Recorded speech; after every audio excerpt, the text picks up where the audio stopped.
অনেক দিন পর শ্বশুরবাড়ির এলাকার চকে গেলাম।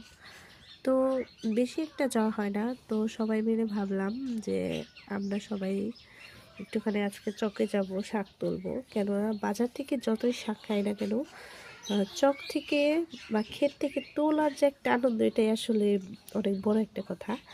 তো আমি, আমার যা, আমার ননদিনী, শাশুড়ি মা, কাকি শাশুড়ি মা সবাই মিলে চলে গিয়েছিলাম। আর দেখতেই পাচ্ছ মানে অনেক ধরনের শাক, সরিষা ফুল, ধনিয়া পাতা, মানে কি বলবো, মনটা যদি ফুরফুরা করতে চাই তাহলে অবশ্যই গ্রামীণ পরিবেশে হারিয়ে যেতে হবে।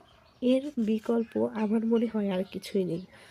আর চকে গেলে সত্যি কথা বলতে কোনো কিছুর অভাব নাই, পেঁয়াজ রসুন। তবে হ্যাঁ, কেউ কিন্তু ভাববেন না আমরা সব কিছু আনতে গেছি বা চুরি করতে গেছি। আমরা বেসিক্যালি এই শাকটা তুলতে গিয়েছিলাম। এটাকে আমাদের এদিকে বাইতা শাক বা এই শাক বলে, আপনাদের ওখানে কী বলে অবশ্যই বলবেন। সবাই মিলে একটুখানি ঘোরাঘুরি করলাম, অনেক ভালো লাগলো।